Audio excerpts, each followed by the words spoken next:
I have a fella here who's 28 hours away, 1,700 miles, Manitoba, Canada, bullfighter, a clown.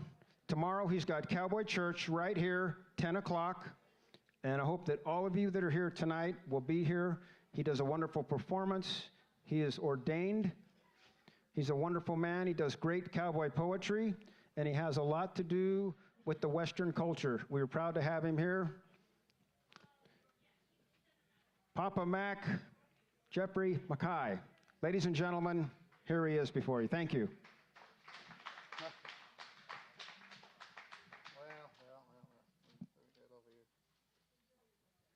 Well, I can see how I'd be easy to forget after Kristen Harris.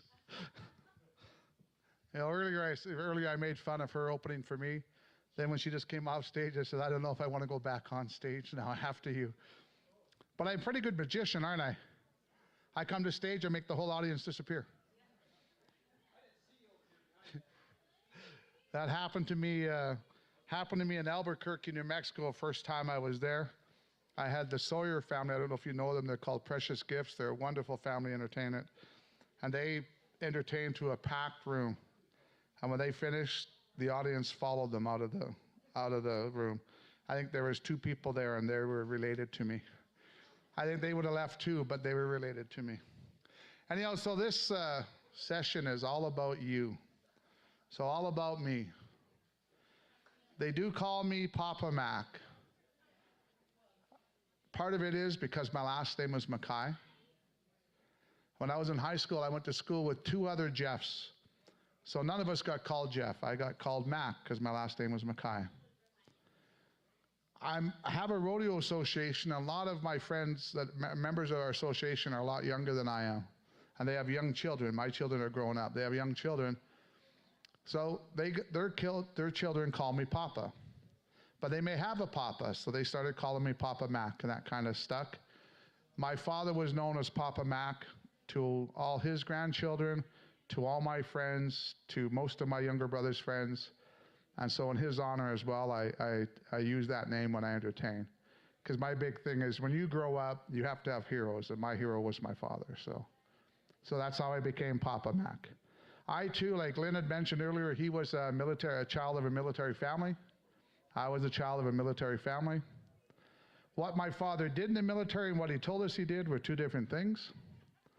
My father told us he was a military policeman. My father was actually military intelligence.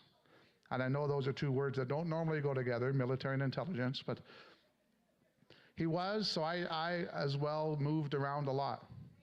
Most of mine was in Western Canada, but I did have the opportunity to spend 7 years in Calgary from the time I was 4 to the time I was 11, and that's kind of when I got introduced to the Western lifestyle and cowboy culture, and people think, oh, that's only because of Calgary. No, actually in Calgary, the Army base my dad was stationed on was right on a reserve, an Indian reserve. They leased the land. So I spent a lot of time riding at powwows, a lot of that. Spent a lot of time hunting with my father, shooting with my father. So that's kind of where I come from. So the first couple poems I'm going to share with you are pretty autobiographical. And you audience, you guys are the first people I've ever shared these with in public. This is the premiere event of my first 2 poems. Unfortunately, like I mentioned before, I haven't stopped writing yet, but I seem to have stopped remembering sometimes. So if you bear with me, I do have them in front of me. I will share with them. The first one is called Used to Rope. Was the era of TV Westerns when I was born, Bonanza, Rawhide, and F-Troop, with Roy Rogers Saturday morning. My rocking horse and I would ride with 6, just as my TV heroes did, 6 shooters by my side. I was the Sarcee Kid. I would throw a loop every chance I could. Use my sister's skip rope, you know, the ones with the handles made of wood. Tried to rope my sister, mostly caught my hound. My sister was pretty quick. That hound just lay around. My dad was the sheriff of a place called Heritage Park. It was like being back in 1860, and I couldn't wait to leave my mark. There I learned how to build a loop out of 35 feet of well-worn rope, And being a kid, I never knew, because I was a lefty, I had no hope. I swung that rope backwards, that dummy set up on a bale. Sometimes it got tangled up when that catch twine set sail. I started catching those dummies and dallied that bale of hay. With every throw, my poise grew, and I'd be roping cattle any day. Heritage Park had horses too, and that's where I learned to ride. I loved the quarter horse cross mare, and she was a turn in the tide.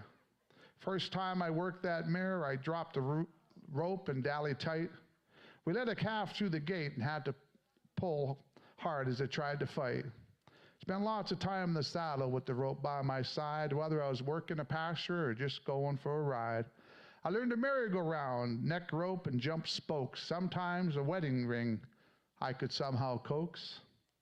I could show you a Texas skip and rolls that end in a wave, a loop that brushed my cheek, giving me kind of a close shave.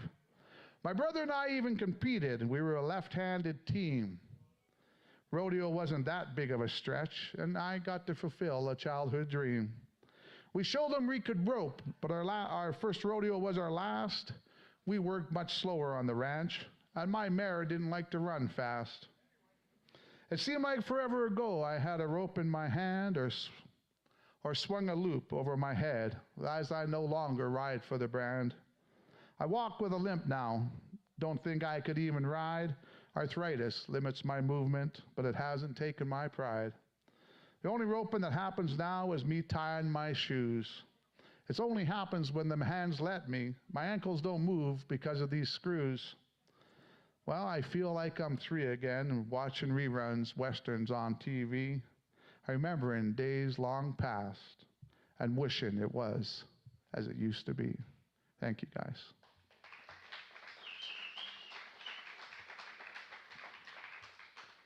Second poem I'm going to share with you, I'm actually using it right out of my book. It's not a plug. It's just the fact that, like most cowboy poets, you edit. And when I finally edited enough that I wanted to publish it, I forgot to print it off. So when I looked at my book, when I looked in with my poems, it was different version than what I have in the book. So the book is the newest version. So if you bear with me, I'd like to read this out of the book. And it actually kind of reminds me of stuff I do now. I actually spend a lot of time entertaining grade 4s. We seem to be on the same intellectual level. But I get invited to go into grade 4 classes when they do poetry as part of their English lessons. It started out about 3 years ago, and they figured it would be like a 1-hour thing. 7 hours later, I was there when the final bell rang. The kids would let me go home. It was like one of the greatest feelings I ever had, that we actually wrote a poem together in class. It was published. It was published in their school paper. It was published in all their little things. So it was pretty cool.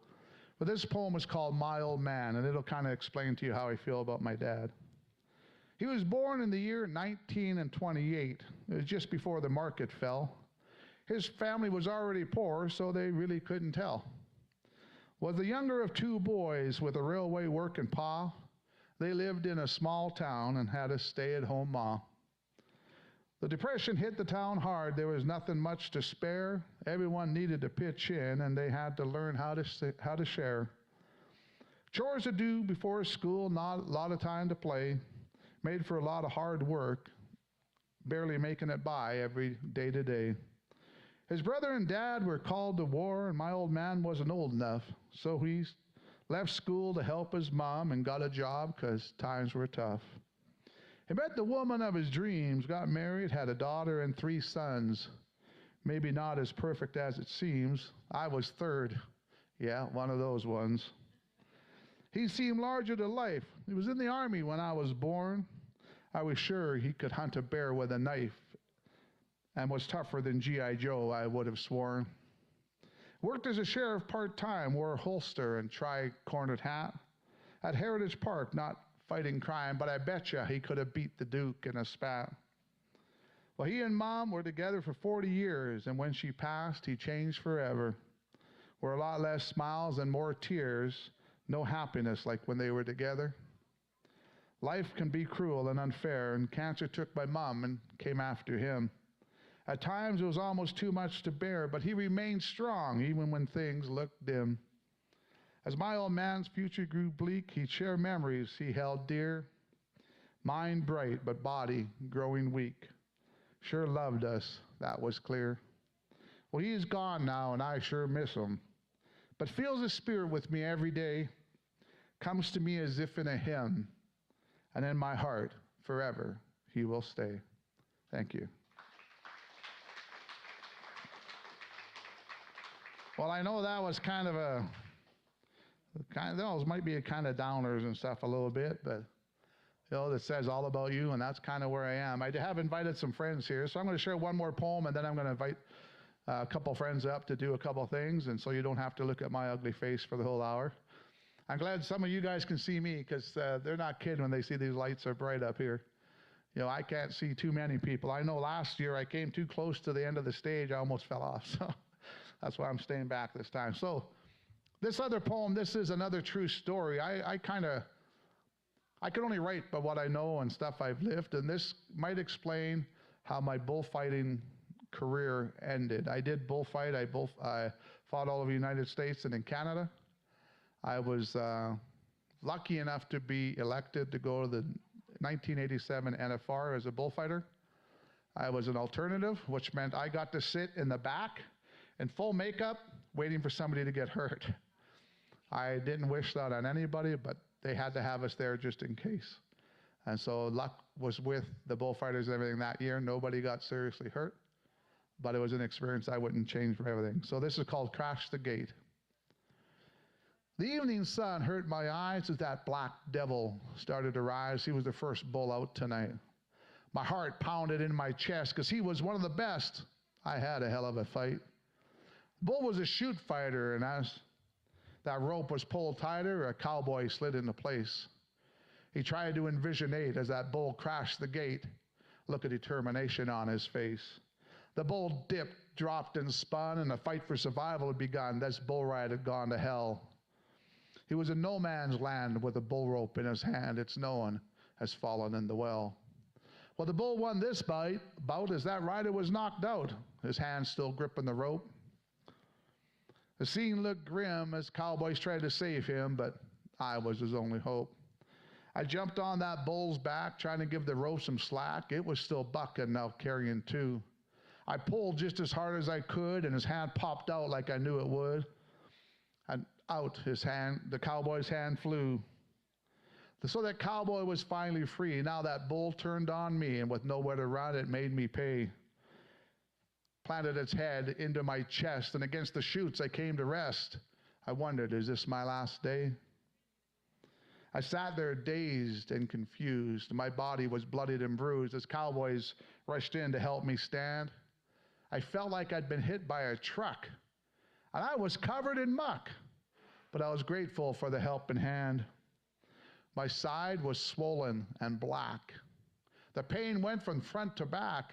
I had 5 ribs either broken or cracked. I was told I was done for the day, but there just had to be a way to keep those ribs intact. Well, so they bandaged me using tape and foam to help ensure those ribs didn't roam, as I had 11 more bulls to face. I fought with my ribs taped tight, even though I couldn't breathe right, but I made it with God's grace. Some cowboys rode, and my ribs didn't explode even when making saves. I was covered in blood and dirt, but none of those cowboys got hurt, and they thanked me with handshakes and waves. Well, I'd been put through the test. I went to my trailer to get some rest. Oh, look, somebody left some jack. Well, I took a big shot to ease the pain, and yeah, I was okay to fight again. And yes, I bounced back. I had 10 days to spend to get those bones to mend, and then I was in another state. My body was spent, so it was off to sleep I went, and I dreamt about bulls that crashed the gate. Thank you. Well, I see my friend Len Kapelke sitting on the sideline, so I'm going to call Mr. Lynn to come up and share a couple poems with you. One thing about gatherings like this, payback. Everybody wants you to come up and share with them, and then they know that when it's your turn, they're going to call back on them. So, Mr. Lenkopelke. Thank you, Jeff. I appreciate it. And I appreciate being given one more chance to get up in front of these good people today, because I haven't had a chance to do a Mountain Man poem yet. I got a couple, and I thought I'd do one for the folks out there at the teepees with their tomahawks and their muzzle loaders. So here is a poem that I call A Good Trade. Headed for the fort, the season done. Travois loaded with prime fur, on the trail ahead of the sun, accompanied by a mangy cur, a little white mule to carry the load. Two trappers on that long last ride, with hearts full of joy as they hit the road, for one of them had taken a bride. She's a Umatilla, well-formed and strong, for just 2 blankets and a trade knife. Now his winter nights won't seem so long. Oh, he dreamed of the joys of married life. Well, his partner, too, was filled with good cheer, not feeling the least bit of fool. See, the way he figured it, inside a year, he'll be wishing he took the mule.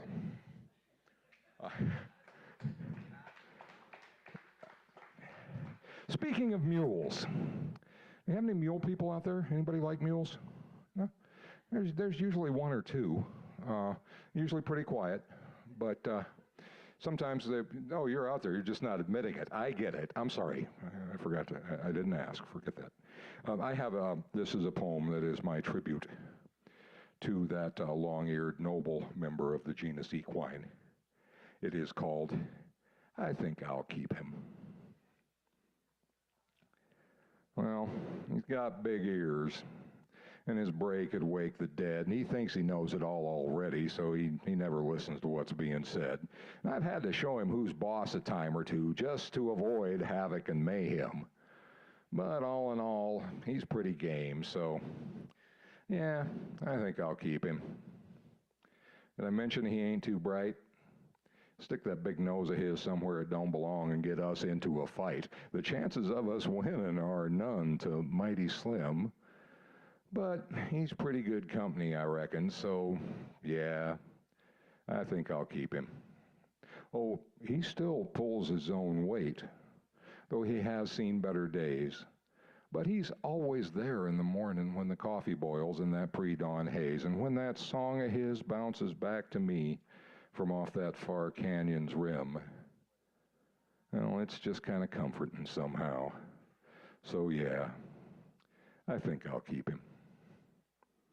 You know, some folks think he's a fool staying up here alone with me.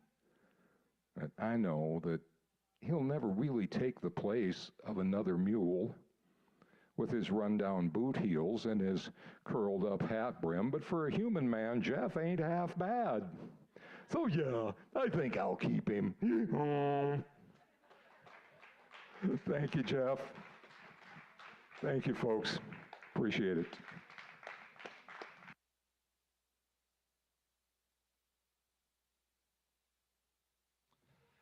With friends like that, right? Who needs enemies?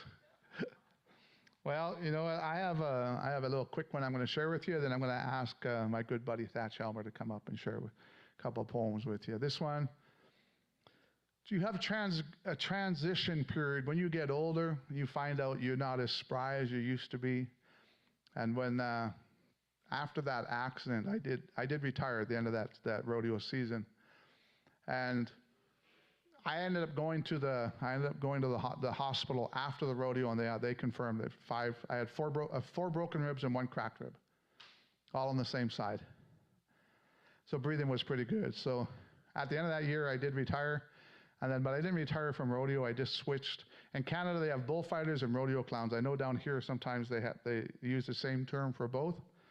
But in Canada, you just turn into an entertainer. So this poem is called Behind the Greasepaint. Another performance over and his work is done, and most of the grease paint is now gone from his face. His life as a rodeo clown has just begun. It's this new role he must now embrace. Well, many years ago, he was in cowboy protection. He'd make himself a target for fallen bull riders. each outing adding new bumps and bruises to his collection. Man, he'd shuck and jive as if his feet were on gliders. But his movements are slowed by injury and age. He walks at a much slower pace. It's different as a clown taking center stage. It's all about props, pranks, and filling in space.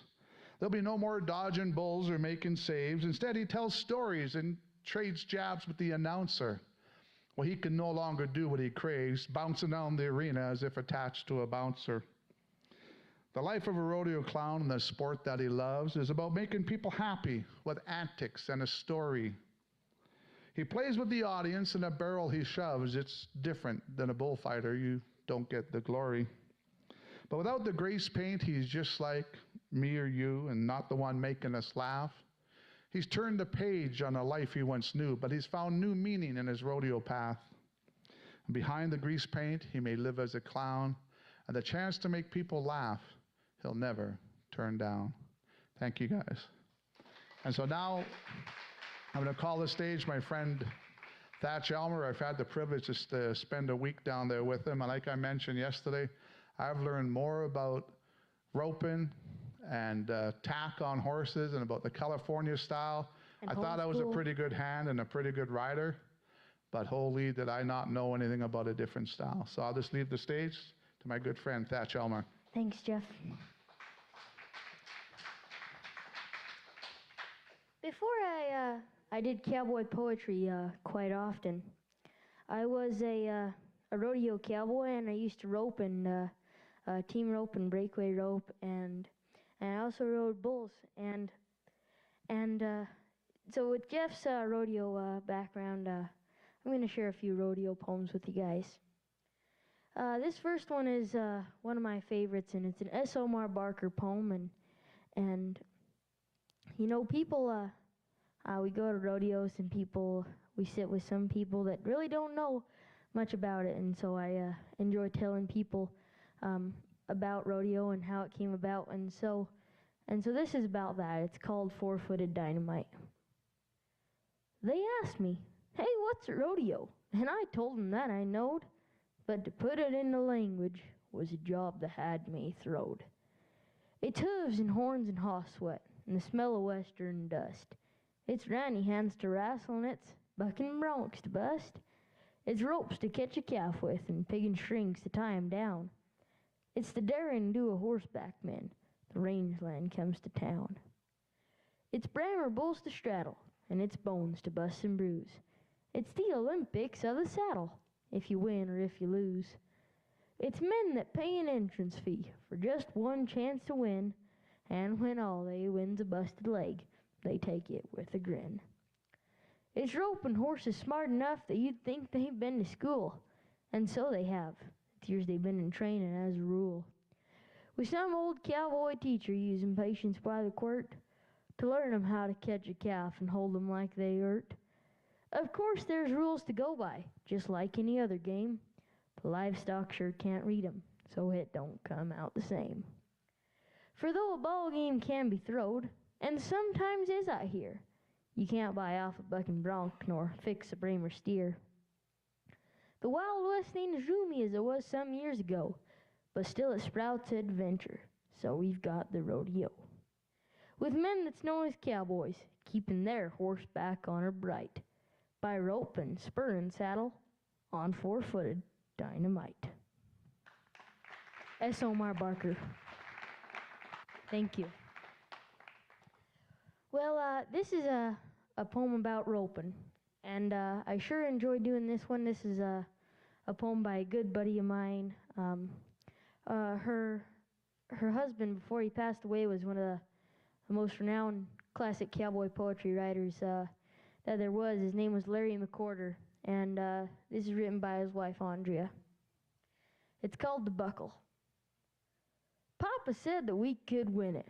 I wasn't certain that we could. It would take a world of practice for me to heal him like I should.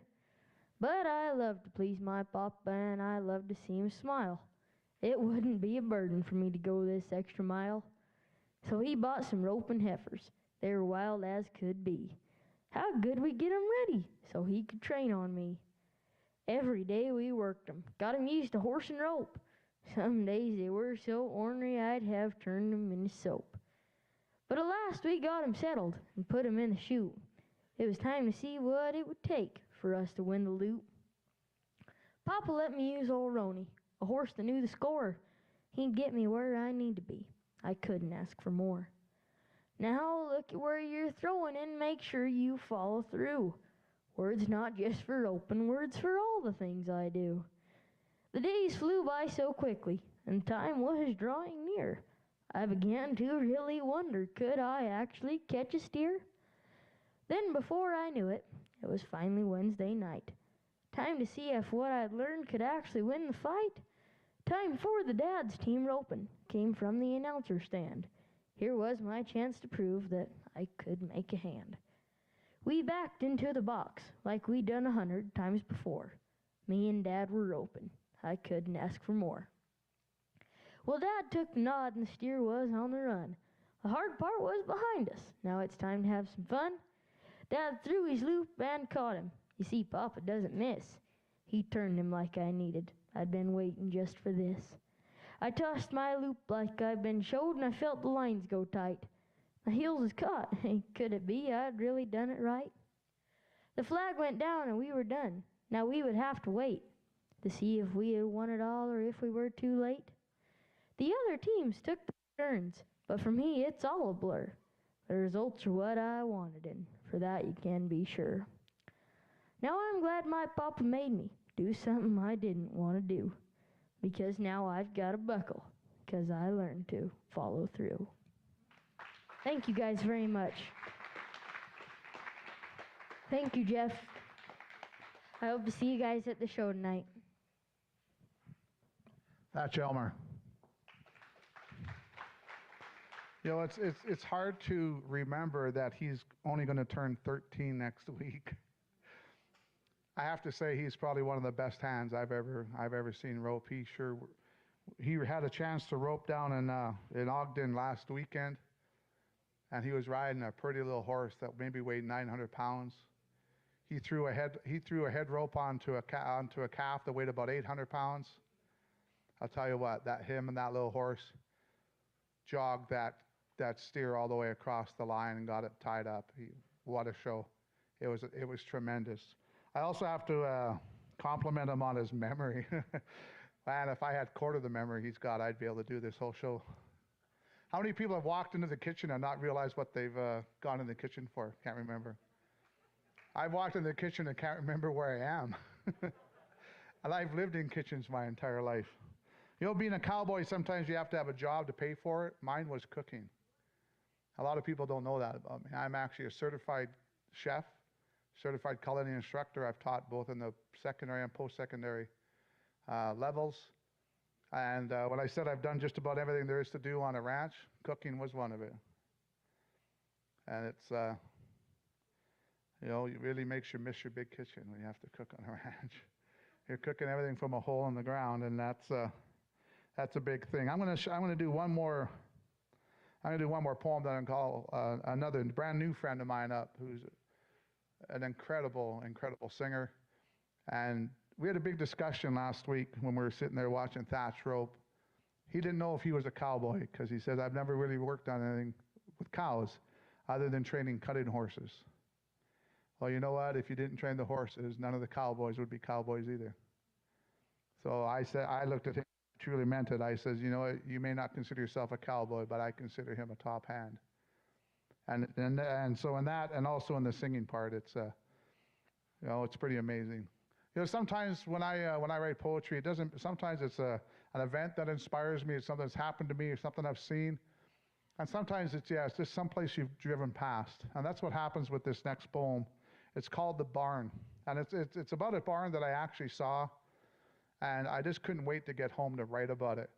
And then when I was almost finishing this poem, a friend of mine who's a photographer, who actually did most of the photography for my book, had posted a picture of a barn on Facebook.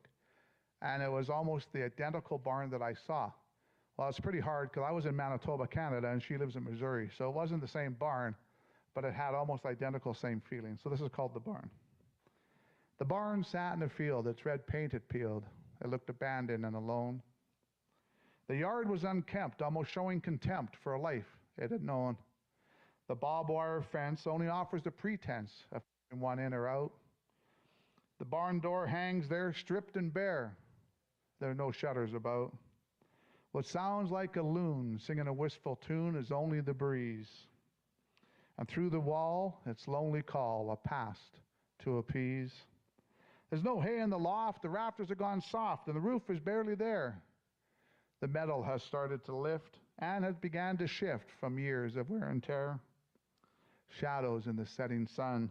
The day is almost done, and the barn takes on a glow, like a death mask, doing an undesirable task, pleading, begging me not to go. I could feel its pain to be needed again, but it was time for me to leave. And it grew smaller as I drove, disappearing behind a grove, its future mine to grieve. Thank you. And now my new friend, Dave Anderson.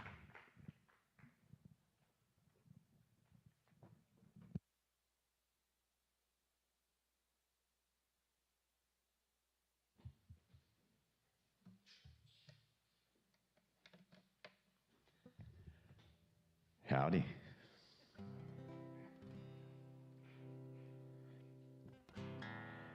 We had quite a good time watching Thatch rope that day.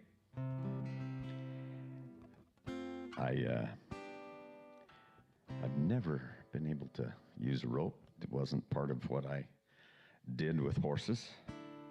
So when Thatch moved in across the road, he leaves ropes everywhere. And I keep trying to twirl one. Doesn't work out that well for me. I'm going to do a couple of rodeo songs since that's kind of the theme of the deal here.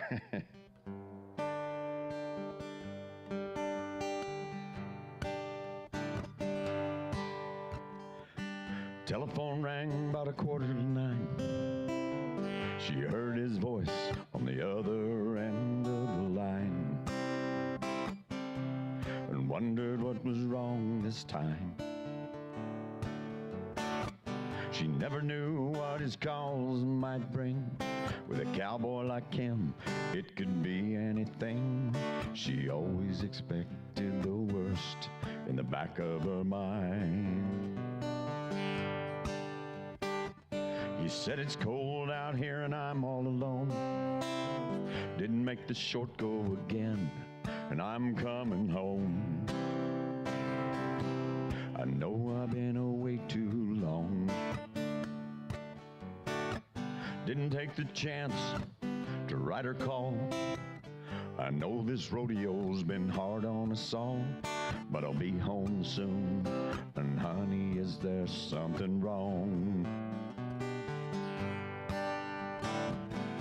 She said, don't bother coming home. By the time you get here, I'll be long gone. There's somebody new. It sure ain't no rodeo man. He said, I'm sorry it's come down to this. There's so much about you that I'm gonna miss. But it's all right, baby, if I hurry, can still make Cheyenne. Gotta go now, baby, if I hurry, can still make Cheyenne.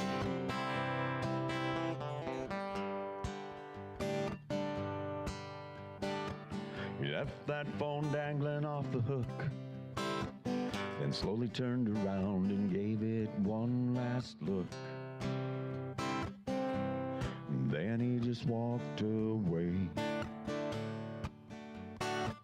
Pointed his truck toward that Wyoming line. With a little luck, he can get there in time. And in that Cheyenne wind, can still hear her say. She said, don't bother coming home. By the time you get here, I'll be long gone. There's somebody new. It sure ain't no rodeo man. He said, I'm I'm sorry it's come down to this. There's so much about you that I'm gonna miss. It's alright, baby, if I hurry, can still make Cheyenne. Gotta go now, baby, if I hurry, can still make Cheyenne.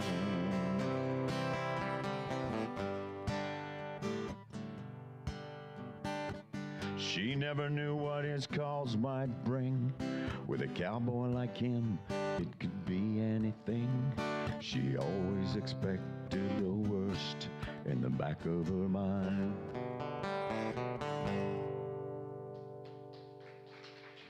Thank you.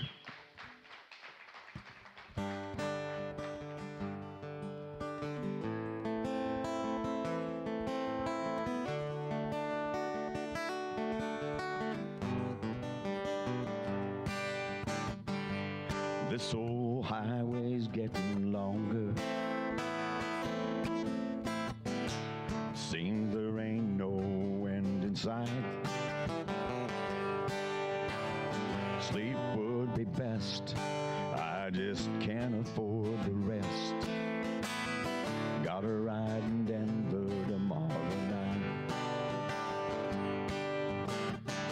I called the house, but no one answered. For the last 3 weeks, no one's been home. Guess she's through with me. To tell the truth, I just can't see what's kept that woman holding on this long. And the white line's getting longer, the saddle's getting cold, and I'm much too young to feel this damned old. All my cards are on the table, there's no ace left in the hole, and I'm much too young to feel this damned old.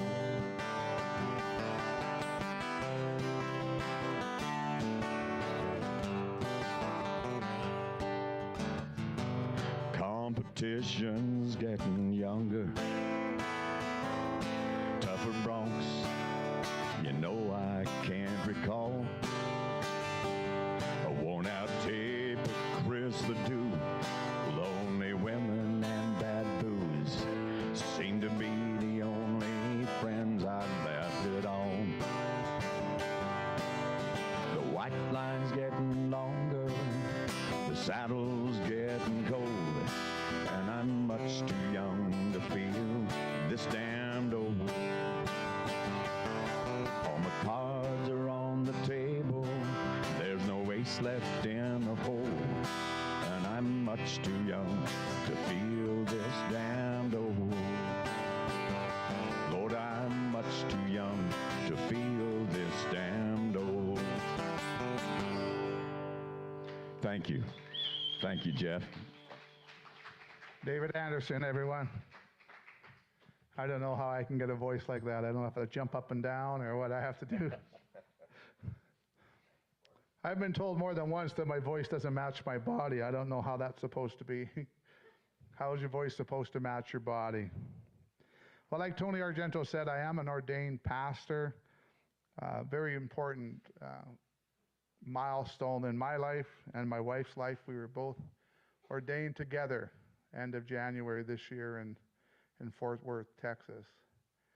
So we're pretty proud of that, and we've been traveling around a lot. We seem to get invited to a lot, or getting more invited to a lot of gatherings to share our kind of our brand of ministry and our testimony with people. I can tell you what, getting 5 ribs broken wasn't enough. I did retire. There was a rodeo later on in that year where I was face down in the dirt. They thought I had been killed.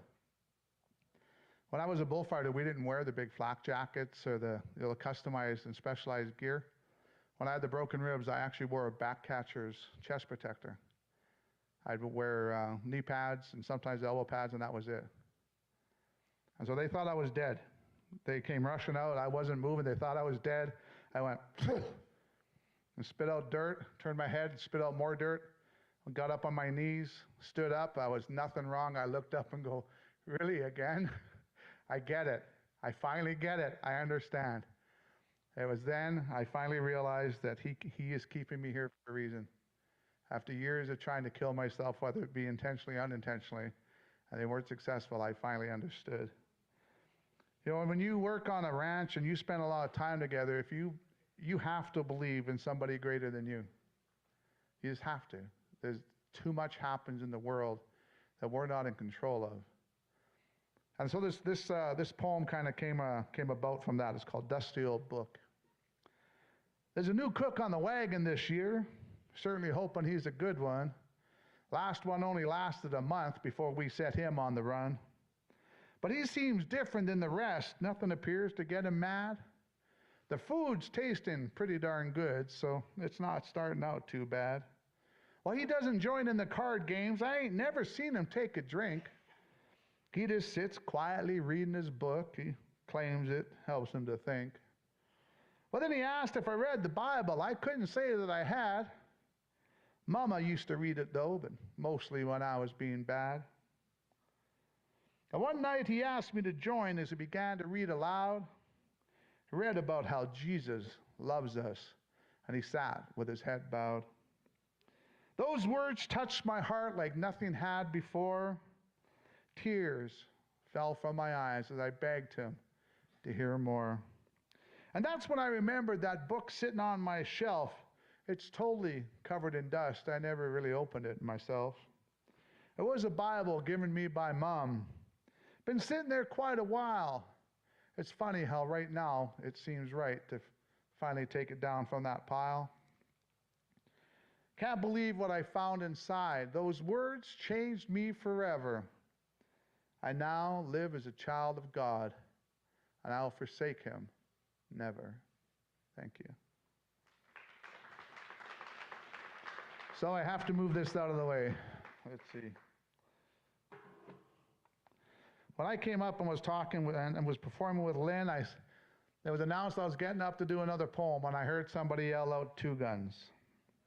I don't know if you were here next year. Like I said earlier, people may not remember my name, but once you hear it, everybody says they'll never forget Two Guns. So I promised to do it, so here it is. It is a little bit of a, if you feel like it, a little bit of an audience participation thing. Yeah, it's pretty hot. Or is that the fly? Oh, okay, good. I thought I was the one attracting flies, but if they're over there, you're good. It's okay then. So this is Two Guns. And so if it touches your soul and you feel the need to participate, you jump right in. I'm not going to tell you where, but you'll catch on pretty quick. So there seems to be this old fella is sitting in the cantina down in Mexico. He's sitting there drinking his cerveza. He's enjoying his time just quietly drinking his cerveza. Some young fella runs into the bar and goes, "Two Guns is coming, Two Guns is coming, run for your life." The old guy, he just ignores him. He just continues to sit there drinking his cerveza. The young guy yells it 2 or 3 more times. The old guy doesn't move. Finally, he comes up to the table and shakes him and says, "Hey, old fella, don't you understand what I said? Two Guns is coming. Don't you know who Two Guns is?" Well, the old fella, he took his head back, took his hat back like so. He looked up and says, "Two Guns, huh? You want to know if I know Two Guns? Let me tell you a story." Says, I was riding my burro through the desert, minding my own business. And up there ahead of me, I see a big cloud of dust. And I'm thinking, it's kind of strange seeing a big cloud of dust. So I keep on riding my burro, and this dust storm, it gets closer. And as it gets closer, I start to make out horses in this cloud of dust. And it gets closer, and then I see it's all Two Guns and his desperados coming towards me. I'm thinking, if I'm quiet, maybe he will go past me. He won't notice.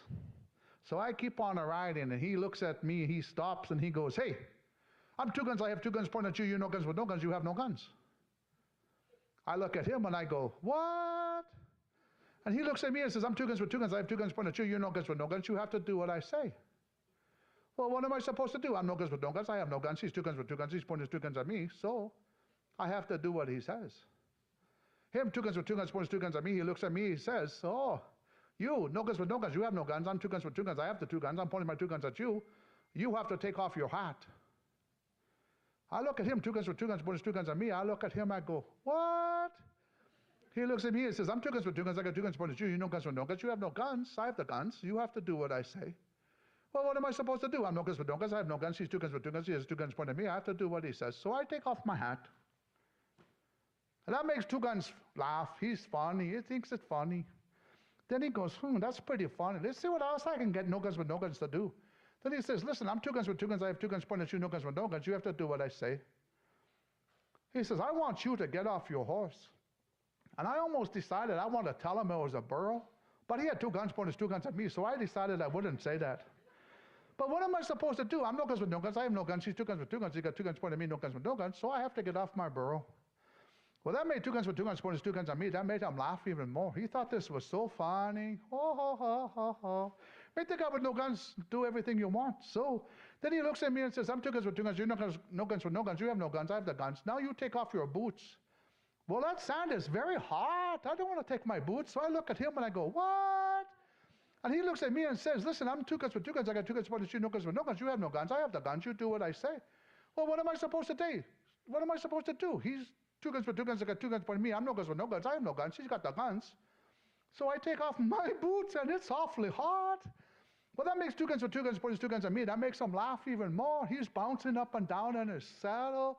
And I'm thinking, ay, ay, ay, my feet are burning. And then he looks at me. He's trying to make sense. Oh, what else can I make him do? He's thinking. He goes, hey, I'm 2 guns with 2 guns. I got 2 guns pointing at you, no guns with no guns. You have to do what I say. I want you to take off your pants. I look at him. I go, what? He says, I'm 2 guns with 2 guns. I got 2 guns pointing at you, no guns with no guns. You have to do what I say. You take off your pants. Well, what am I supposed to do? He's 2 guns with 2 guns pointing 2 guns at me. I'm no guns with no guns. I have no guns. He's got the guns. He's pointing them at me. I take off my pants, but now I'm going to get sunburnt. Ay, ay, ay. Well, that makes him 2 guns with 2 guns. He's even laughing even harder. He's bouncing up and down. He drops the reins of his horse. And then he says, oh, I'm 2 guns with 2 guns. I got 2 guns pointing at you, no guns with no guns. You lie down on the dirt now. I look at him. I go, what? He goes, I'm 2 guns with 2 guns. I got 2 guns pointed at you. You got no guns with no guns. You have no guns. I have the guns. I make the rules. I have the guns. Well, what am I supposed to do? I'm no guns with no guns. I have no guns. He's 2 guns with 2 guns. He points 2 guns at me. I lay down on the dirt, and it's hot. Well, he's bouncing even more than 2 guns with 2 guns. Well, he looks at me and says, I'm 2 guns with 2 guns. I got 2 guns. He points you, no guns with no guns. Now you eat that dirt. I go, really? What? He goes, I'm 2 guns with 2 guns. I got 2 guns. He points you, no guns with no guns. You have no guns. I have the guns. I make the rules. You eat the dirt. Well, what am I supposed to do? I'm no guns with no guns. I have no guns. He's 2 guns with 2 guns. He points 2 guns at me, so I eat the dirt. Well, I'm not eating the dirt, 2 guns with 2 guns. He starts to laugh so much, he's bouncing up and down. He falls off his horse. And him, 2 guns with 2 guns, those are 2 guns at me. He falls off, or he drops his guns. So I look at him and say, oh, now he's 2 guns with no guns. I'm no guns. I have no guns. So I pick up his 2 guns. So now I'm no guns with 2 guns. I have his 2 guns. He's 2 guns with no guns. He dropped his guns. So I look at him and says, now I make the rules. I'm no guns with 2 guns. You're 2 guns with no guns. You have no more guns. I have your guns. I'm putting your guns back at you. Ha, ha, ha. How do you like it? Then I look at him. You 2 guns with no guns. I'm no guns with 2 guns. I have your 2 guns pointing back at you. 2 guns with no guns. Now you take off your hat. Well, him 2 guns with no guns. He looks at me. He goes, what? And I says, what? What do you don't understand? I'm no guns with 2 guns. I picked up your guns. You dropped your 2 guns, so I have them now. He goes, you understand? He goes,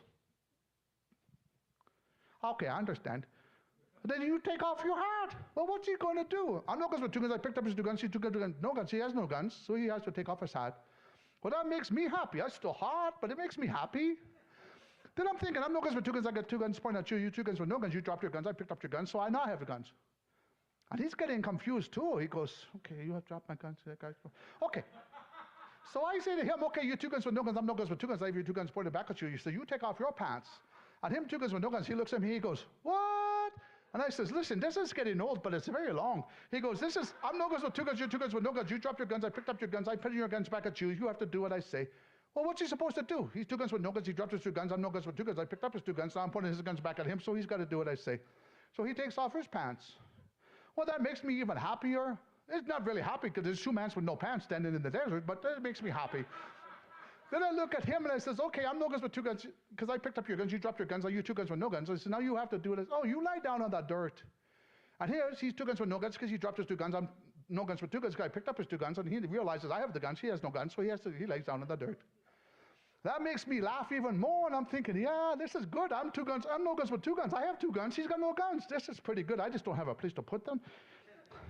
But I'm thinking, okay, now you, two guns with no guns. You dropped your two guns, right? You understand that? He goes, yeah, I got that. I draw my two guns. Yeah.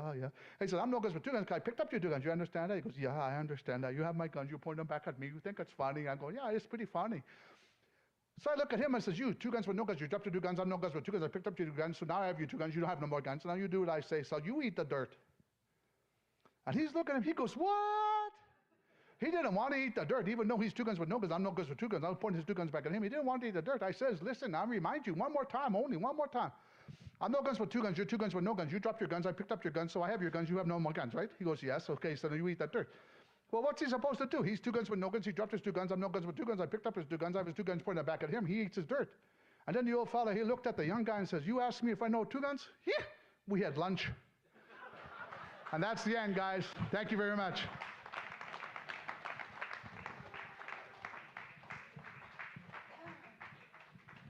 Ladies and gentlemen, boys and girls, Poppa Mac, Manitoba, Canada. His guests, Lynn Kapelke, Thatch Elmer, and Dave Anderson. Let's hear it for them as well. What? That concludes our day set for day number 2 for the 7th annual Lost in Lava Gathering. You having a good time? That was fun? All right. Excellent. Glad to hear it. And we have plenty more this evening.